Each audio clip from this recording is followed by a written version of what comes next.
Hi and welcome to Luminize foundation.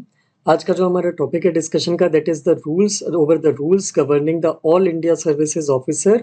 तो आज हम मेनली जो डिस्कशन करेंगे वो रहेगा कि कौन कौन से गवर्नमेंट के रूल्स एंड रेगुलेशंस हैं जो all India services officer particularly IAS officers जो हैं उनके कंडक्ट को रेगुलेट करता है both in the probationary period and the period after they are commissioned as an officer. तो ये डिस्कशन ये मैटर या ये इशू डिस्कशन में इसलिए आया है क्योंकि रिसेंटली सेंट्रल गवर्नमेंट ने एक सिंगल मेंबर कमेटी सेटअप करी है department of personal and training के अंडर में, जो बेसिकली पूजा खेडकर नाम के जो एक आईएएस ऑफिसर है, प्रोबेशनरी आईएएस ऑफिसर हैं, उनके डॉक्यूमेंट्स को एग्जामिन करेगी कि क्या उनके डॉक्यूमेंट्स जो सबमिट उन्होंने किए थे जो जो as a proof as a basically selected candidate, वो डॉक्यूमेंट ऑथेंटिक है कि नहीं है, या उसमें किसी भी तरह का कोई भी एक कहना चाहिए मिसडिमीनियर कंडक्ट किया गया है, कोई कोई फॉर्जरी कंडक्ट की गई है। तो मिस खेडकर जो है इन्होंने यूपीएससी 2022 की सिविल सर्विस एग्जाम में 821 रैंक जो है वो अचीव की थी, और इनको आईएएस कैडर अलॉट हुआ था ऑन द बेसिस ऑफ उनके ओबीसी के सर्टिफिकेट और फिजिकली हैंडीकैप्ड कोटा के अंडर में। तो खेडकर के ऊपर मिस खेडकर के ऊपर ये एलिगेशंस हैं कि उन्होंने ये जो सर्टिफिकेट लगाए हैं अपने रिजर्वेशन के क्लेम के लिए, दोनों ओबीसी के और फिजिकली हैंडीकैप्ड के, ये दोनों ही सर्टिफिकेट फोर्स्ड है और उसी के एग्जामिनेशन के लिए सिंगल मेंबर कमेटी सेट की गई है। इनके इसके अलावा मिस खेडकर के ऊपर बहुत सारे मिसकंडक्ट के मल्टीपल एलिगेशंस लगे हैं। मिसकंडक्ट मतलब ऐसे ऐसे कंडक्ट या ऐसे बिहेवियर जो है उनसे ऑब्जर्व किए गए हैं जो प्रोबेशनरी ऑफिसर के लिए या तो अलाउड नहीं है या तो एक्सपेक्ट नहीं किए जाते उनसे। तो इसी चीज़ को डिस्कस करने के लिए हमारा इशू है, लेकिन हमारा मेन फोकस रहेगा कि कौन कौन से रूल्स एंड रेगुलेशंस हैं जो ऑल इंडिया सर्विसेज ऑफिसर्स के कंडक्ट को देखता है। इसमें मेनली दो रूल्स एंड रेगुलेशंस आते हैं, all India services conduct rules 1968 and Indian administrative service probation rules IAS probation rules 1954। तो ये दोनों ही रूल्स के बारे में थोड़ा सा हम डिटेल में डिस्कस करेंगे कि ये रूल्स क्या बोलते हैं इनके कंडक्ट के बारे में। और इसके अलावा एक एडिशनल चीज़ जो हम डिस्कस करेंगे इस केस से रिलेटेड, वो है कि फॉल्स इन्फॉर्मेशन अगर कोई भी कैंडिडेट या कोई भी सिलेक्टेड पर्सन सबमिट करता है, कोई भी एस्पिरेंट, तो उस केस में फॉल्स इन्फॉर्मेशन सबमिट करने के लिए उस ऑफिसर पे, उस प्रोबेशनरी ऑफिसर पे या फिर कमीशन्ड ऑफिसर पे क्या एक्शन लिया जा सकता है। तो ये सारी चीज़ें हमको यहाँ पे डिस्कस करना है। तो स्टार्ट करते हैं। सबसे पहले रेलिवेंट रूल्स एंड रेगुलेशंस जो हैं related to the conduct of civil servants all India services officers, उनके बारे में डिस्कस करते हैं। इसमें पहले जो रूल्स आते हैं वो है all India services conduct rules 1968। ये रूल्स जो हैं ये ऑल इंडिया जितनी भी ऑल इंडिया सर्विसेज हैं, जैसे कि इंडियन एडमिनिस्ट्रेटिव सर्विसेज आईपीएस और इंडियन फॉरेस्ट सर्विसेज ऑफिसर्स, इनके ऊपर अप्लाई होते हैं जब से जैसे ही वो अपनी अलॉटेड सर्विस को ज्वाइन करते हैं और अपनी ट्रेनिंग स्टार्ट कर देते हैं। मतलब एज सुन एज जो भी कैंडिडेट है सिलेक्ट होने के बाद अब उसको सर्विस अलॉट हो जाती है और उसकी ट्रेनिंग स्टार्ट हो जाती है, उसके ऊपर all India services conduct rule 1968 apply हो जाते हैं। इसके मेनली दो इंपॉर्टेंट सेक्शन हैं जिनके बारे में हमको पता होना चाहिए। पहला है all India services conduct rule section 3(1), जो ये बोलता है कि जो भी मेंबर सर्विस का है उसको अपनी ड्यूटी के टाइम पे, उसको अपने ड्यूटी परफॉर्म करने के टाइम पे एब्सोल्यूट इंटीग्रिटी और डिवोशन टू ड्यूटी मेंटेन करना है, और उसको अपने एक्शन में कोई भी चीज़ ऐसी नहीं करना है जो किसी सर्विस के मेंबर के लिए अनबिकमिंग हो, मतलब उससे एक्सपेक्ट ना की जाती हो कि वो किसी civil service being a civil service member वो ऐसा कोई कंडक्ट करे। इसमें एक और सेक्शन है दैट इज रूल 4(1). ये रूल 4(1) दूसरा एक इम्पॉर्टेंट रूल है जिसमें ये स्पेसिफिकेशन दिया हुआ है कि ऐसी कौन सी एक्टिविटीज़ हैं जो सिविल सर्विसेज किसी भी सिविल सर्वेंट के लिए अनबिकमिंग मानी जाती है। मतलब ये बोला जाता है कि वो एक सिविल सर्वेंट को उसके रोल से दूर ले जाती है।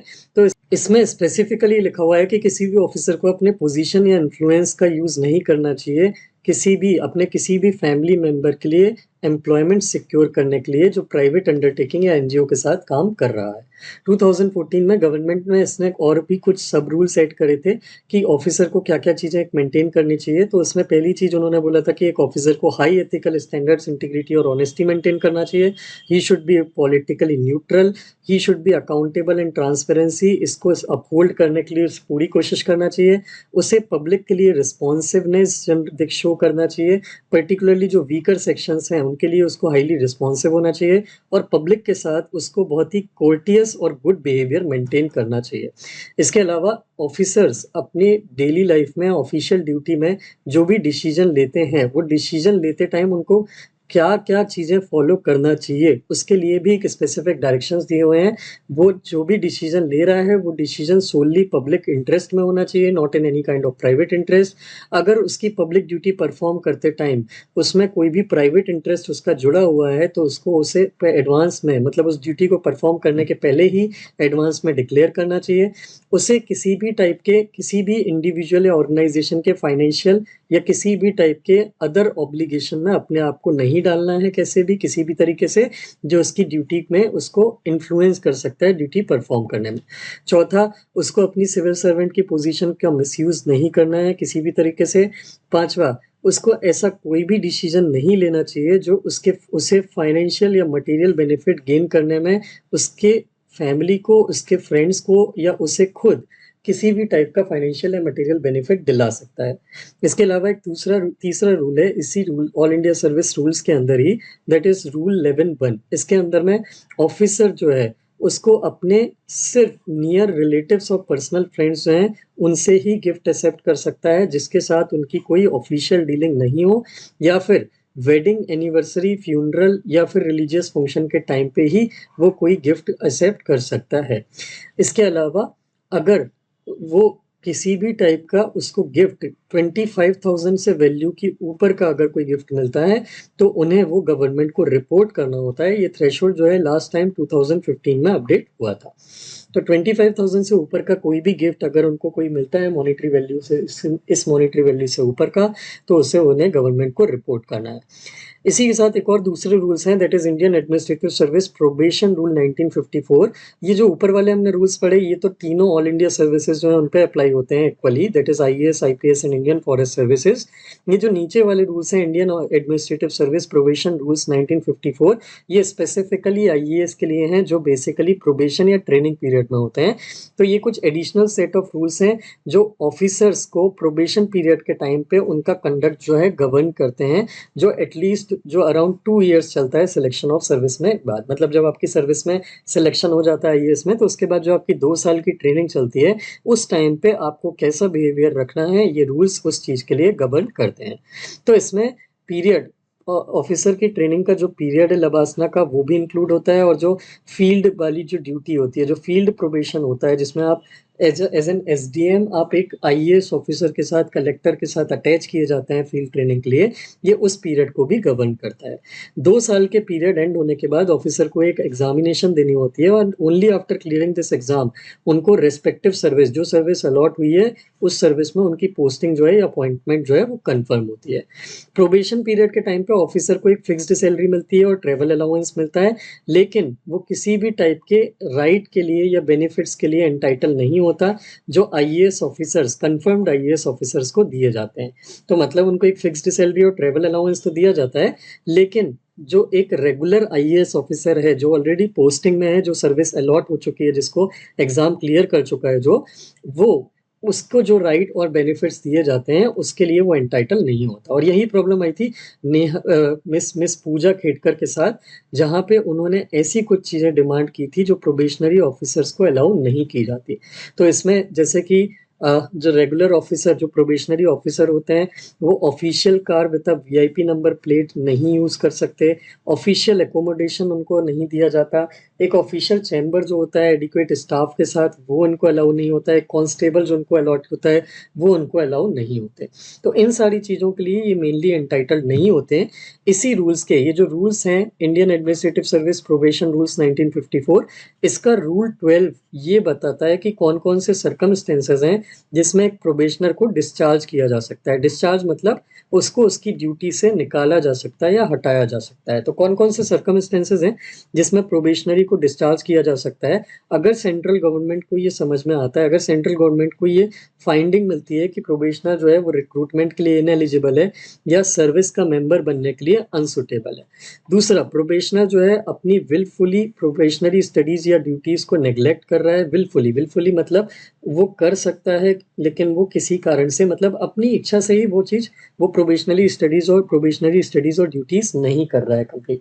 तीसरा, प्रोबेशनरी जो है माइंड और कैरेक्टर की क्वालिटीज में लैक करता है जो सर्विसेज के लिए रिक्वायर है। उसके पास इतना जिस क्वालिटी का माइंड एक आईएएस ऑफिसर के लिए रिक्वायर होता है और कैरेक्टर रिक्वायर होता है, वो दोनों अगर लैक होता है या लैकिंग मिलता है उसकी प्रोबेशनरी पीरियड में, तो उस केस में भी उसको डिस्चार्ज किया जा सकता है। लेकिन एट एनी पॉइंट डिस्चार्ज करने के पहले एक समरी इंक्वायरी करनी होती है।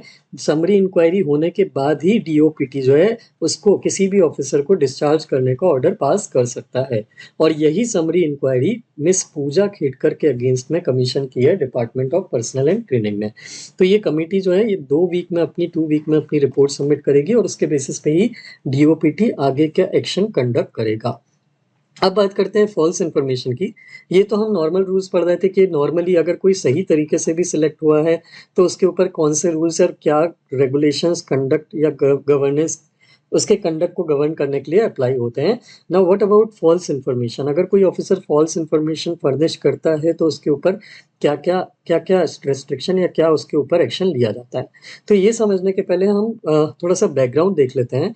ये ओबीसी कैटेगरी का रिजर्वेशन जो है ये 1995 से मिलना अलाउ हुआ था। अगर आपको याद हो तो 1992 में पीवी नरसिम्हा राव गवर्नमेंट ने ओबीसी का रिजर्वेशन अलाउ किया था और 27% रिजर्वेशन जो है वहाँ पे उन्होंने प्रोवाइड किया था सिविल सर्विसेज में। तो यहाँ पे ये रिजर्वेशन तो 1995 से अलाउ हुआ था ओबीसी का। इसी तरह से एक और रिजर्वेशन होता है फिजिकली हैंडीकैप्ड रिजर्वेशन, ऐसे लोगों के लिए जिनको किसी टाइप की डिसेबिलिटी है। जो सेंट्रल सर्विसेज का नोटिफिकेशन आता है उसमें एक लिस्ट दी जाती है कि किस टाइप के डिसेबल्ड पर्सन को और कितना एक्सटेंट ऑफ डिसेबिलिटी होगा तो आपको फिजिकली हैंडीकैप्ड के रिजर्वेशन मिलेगा। तो ये 2006 की बैच से पीएच का रिजर्वेशन अलाउ किया गया था, जिसमें हर कैटेगरी में, चाहे जनरल हो, ओबीसी हो, एससी हो, एसटी हो, इन सारी कैटेगरीज के अंदर 3% of seats in all the category were reserved for physically handicapped people, differently abled people के लिए। तो इन्हीं 2 रिजर्वेशन का जो है बेसिकली एडवांटेज लेके मिस पूजा खेड़कर, जिनकी रैंक लो थी, उसके बावजूद उनको आईएएस की जो सीट है वो अलॉट हुई थी क्योंकि उन्होंने ओबीसी और पीएच दोनों का रिजर्वेशन क्लेम किया था। मतलब ओबीसी के अंदर, पहले तो ओबीसी का रिजर्वेशन और ओबीसी के अंदर फिजिकली हैंडीकैप्ड रिजर्वेशन जो 3% सीट्स थी उसके अंदर में उन्होंने क्लेम किया था। हालांकि अगर ये समरी इंक्वायरी जो कमेटी की इंक्वायरी होती है, अगर उसमें ओबीसी और पीएच सर्टिफिकेट अगर फॉल्स मिलते हैं कमेटी को, तो मिस पूजा खेड़कर जो है उनको सर्विस से डिस्चार्ज कर दिया जाएगा। नॉर्मली क्या होता है कि प्रोबेशनरी ऑफिसर्स को रिलीव करते हैं, जो मतलब ड्यूटी से निकाला जाता है उनको, तो उसको बोला जाता है डिस्चार्ज करना। जबकि जो कन्फर्म्ड ऑफिसर हैं, जिनकी ऑलरेडी पोस्टिंग हो चुकी है 2 साल ट्रेनिंग कंप्लीट होने के बाद, अगर ऐसे किसी ऑफिसर को जॉब से निकाला जाता है या रिलीव किया जाता है तो इस टाइप की प्रोसेस को बोलते हैं डिसमिसल। तो प्रोबेशनर्स को डिस्चार्ज किया जाता है जबकि कन्फर्म्ड ऑफिसर्स को डिसमिस किया जाता है। एक 1993 का DOPT circular, DOPT department of personal and training, इनका एक सर्कुलर उन्होंने निकाला था जिसमें उन्होंने ये दिया था कि कभी भी अगर ऐसा हमको मिलता है, कभी भी ऐसी डिस्कवरी होती है कि कोई गवर्नमेंट सर्वेंट उसने फॉल्स इन्फॉर्मेशन फर्निश करी है या प्रोड्यूस करा है, फॉल्स सर्टिफिकेट प्रोड्यूस किया है अपॉइंटमेंट सिक्योर करने के लिए, तो उसको सर्विस में रिटेन नहीं किया जाएगा। तो ये कब एप्लीकेबल होता है? ये एप्लीकेबल तब होता है जो पर्सन है वो प्रोबेशनर ना हो, वो कन्फर्म हो गया हो। मतलब कोई पर्सन प्रोबेशनरी पीरियड में हो तब तो किया ही जा सकता है, लेकिन अगर कोई कन्फर्म हो भी गया है, आईएएस बन भी गया है और उसके आईएएस बनने के बाद भी ये फाइंडिंग मिलती है या डिस्कवरी होती है कि उसने अपॉइंटमेंट के लिए फेक सर्टिफिकेट या फॉल्स सर्टिफिकेट जो है, डॉक्यूमेंट्स जो हैं वो सबमिट किए थे, तो भी उसको जॉब से निकाला जा सकता है। हालांकि ये डिसमिसल जो है, नॉर्मली ये डिसमिसल के अगेंस्ट में जो भी सिलेक्टेड पर्सन है, जो भी आईएएस ऑफिसर है, प्रोबेशनरी ऑफिसर है या फिर जो सिलेक्टेड कैंडिडेट है, कंफर्म ऑफिसर है, वो इस डिसमिसल को कोर्ट में चैलेंज कर सकता है। इसके लिए अलग से कोर्ट होता है जिसका नाम है सेंट्रल एडमिनिस्ट्रेटिव ट्रिब्यूनल। और अगर वो पर्सन ओबीसी कैटेगरी से बिलोंग करता है और उसको ग्रीवेंस है, उसको लगता है उसके साथ गलत हुआ है, उसको जॉब से जो निकाला गया है ओबीसी फेक ओबीसी सर्टिफिकेट के नाम पे, वो उसके साथ गलत हुआ है, उसके सर्टिफिकेट या मतलब फेक नहीं थे और उसका ग्रीवेंस है, तो वो नेशनल ओबीसी कमीशन के सामने भी जो है बैकवर्ड कमीशन के सामने भी अपनी जो है अपील रख सकता है, जिसका फिर केस जो है वो साल दर साल चलता है। और जब तक ये केस चलता है अपील का इंटरिम पीरियड जो रहता है, जब तक ये केस रिजॉल्व नहीं हो जाएगा, कोर्ट अपनी रूलिंग नहीं दे देता, ऑफिसर जो है वो सर्विस में बना रहेगा। अब अगर बात करें ओबीसी कैटेगरी की, तो यहाँ पे इशू क्या है, मिस पूजा केटकर के ओबीसी सर्टिफिकेट के साथ इशू क्या है। पहले तो हम ये देख लेते हैं कि ओबीसी कैटेगरी में क्या सबको रिजर्वेशन मिलता है, तो बिल्कुल नहीं। ओबीसी कैटेगरी जो होती है वो दो कैटेगरी में, दो सब कैटेगरीज में डिवाइड होती है, creamy and non creamy layer. Reservation का बेनिफिट ओबीसी में सिर्फ नॉन क्रीमी लेयर को दिया जाता है, क्रीमी लेयर को नहीं दिया जाता। आइडिया ये है कि वो ओबीसी मेंबर्स जो बैकवर्ड रह गए हैं एजुकेशन में, सोशली और इकोनॉमिकली और लेस प्रिविलेज्ड हैं, बैकग्राउंड से बिलोंग करते हैं, ये रिजर्वेशन ओबीसी का पर्टिकुलरली उनको ही मिलना चाहिए। तो ये रिजर्वेशन में क्राइटेरिया क्या है, ये रिजर्वेशन दिया जाएगा या नहीं दिया जाएगा, ये किस बेसिस पे डिटरमाइन किया जाता है, ये पेरेंट्स की इनकम और ऑक्यूपेशनल बैकग्राउंड पे डिटरमाइन किया जाता है। अगर कोई पेरेंट्स, किसी एस्पिरेंट के पेरेंट्स वो प्राइवेट सेक्टर में जॉब करते हैं, तो उनकी फैमिली इनकम अगर 8 लाख रुपए एनुअली से कम है, तो फिर वो non creamy layer OBC certificate के लिए एलिजिबल होते हैं। ध्यान से सुनिएगा, मैं अभी उन पेरेंट्स की बात कर रहा हूँ जो प्राइवेट सेक्टर से बिलोंग करते हैं। तो अगर कोई प्राइवेट सेक्टर में जॉब करता है, तो उसकी अगर फैमिली इनकम, उसके घर में अगर कोई हस्बैंड वाइफ में दोनों में से कोई भी पब्लिक सर्विस में नहीं है, गवर्नमेंट सर्विस में नहीं है, प्राइवेट सेक्टर में दोनों जॉब करते हैं, और उनकी अगर मंथ एनुअल इनकम 8 लाख रुपए से कम है कंबाइंड इनकम, तो वो non creamy layer OBC certificate के लिए एलिजिबल होते हैं। वो पेरेंट्स मतलब हस्बैंड या वाइफ में से कोई भी पर्सन अगर पब्लिक सेक्टर में या गवर्नमेंट सर्विस में काम करता है, तो वहां पे इनकम का क्राइटेरिया नहीं लिया जाता। इनकम का क्राइटेरिया की जगह वहां पे ऑक्यूपेशन का क्राइटेरिया लिया जाता है। वहां पे क्राइटेरिया ये चलता है कि अगर दोनों में से कोई भी एक पेरेंट ग्रुप ए सर्विस में बिलोंग करता है, ग्रुप ए ऑफिशियल मतलब गेजेटेड सर्विसेज जो होती हैं, ठीक है, तो उस टाइप के अगर दोनों में से कोई भी एक officer group A official post से बिलोंग करता है 40 की एज के पहले, अगर वो ग्रुप ए ऑफिशियल बन गया था, तो उस केस में उनके बेटे या बेटी को ओबीसी का नॉन क्रीमी लेयर का सर्टिफिकेट नहीं मिलेगा। वो they will belong to OBC of creamy layer, जिनके लिए रिजर्वेशन अवेलेबल नहीं होता। ये क्राइटेरिया तब भी अवेलेबल होता है अगर दोनों पेरेंट्स जो हैं वो गवर्नमेंट सर्विस में है, लेकिन दोनों के दोनों अगर ग्रुप बी ऑफिशियल हैं, तो या तो दोनों में से कोई भी एक पेरेंट ग्रुप ए ऑफिशियल हो, या दोनों पेरेंट ग्रुप बी ऑफिशियल हो जिनमें दोनों की रैंक सेम हो, तो इस केस में आपको ओबीसी का नॉन क्रीमी लेयर सर्टिफिकेट नहीं मिलेगा। आप ओबीसी के क्रीमी लेयर सेक्शन से बिलोंग करेंगे, जिसको रिजर्वेशन का बेनिफिट नहीं मिलता, irrespective of the income you are holding. Income का कोई भी लेना देना नहीं है। अगर आपके एक भी पेरेंट ग्रुप गवर्नमेंट सर्विस में बिलोंग करते हैं, तो ओबीसी सर्टिफिकेट आपको इनकम के क्राइटेरिया के बेसिस पे नहीं दिया जाएगा, क्रीमी लेयर या नॉन क्रीमी लेयर का, वो उस बेसिस पे दिया जाएगा कि आपके पेरेंट की पोस्ट किस लेवल की है।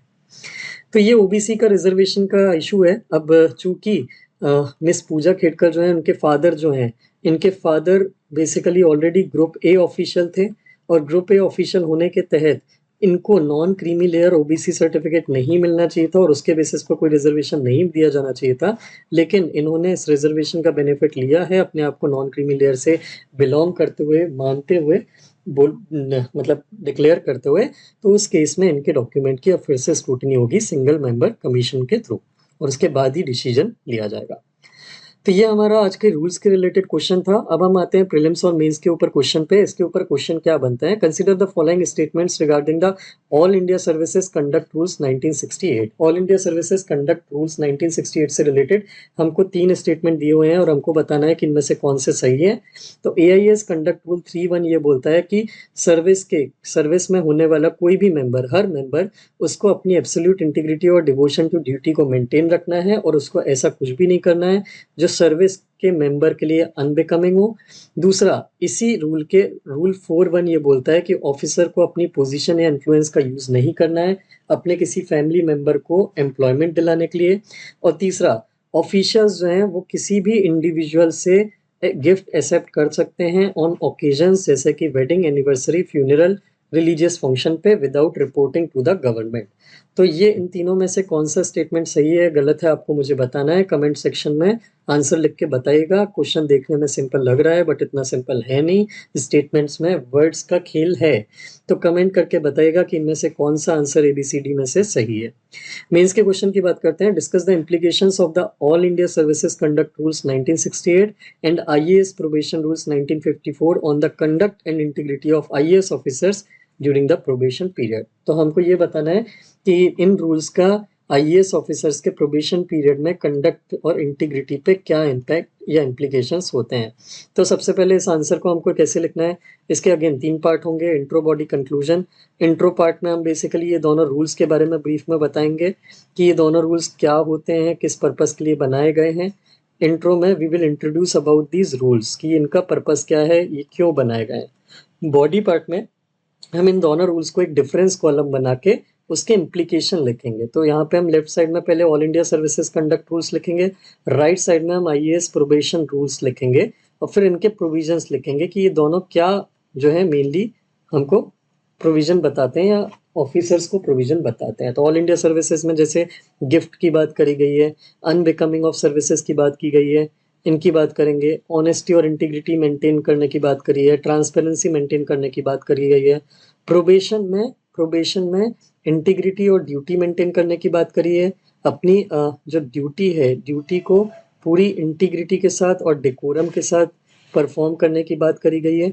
और तीसरा, कुछ रेस्ट्रिक्शंस लगाए गए हैं जो वो कंडक्ट नहीं कर सकते, जैसे VIP नंबर प्लेट के साथ कार नहीं चला सकते, रेड बीकन नहीं लगा सकते, देन उसके बाद अपने लिए ऑफिस या स्टाफ नहीं मान सकते पर्सनल, ये रिस्ट्रिक्शन लगाए गए हैं।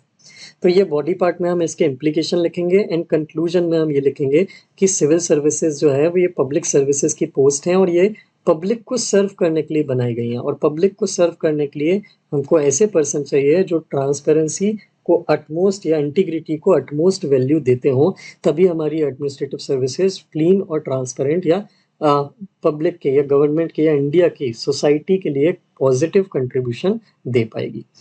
तो ये हमारे आंसर राइटिंग का फ्रेमवर्क रहेगा।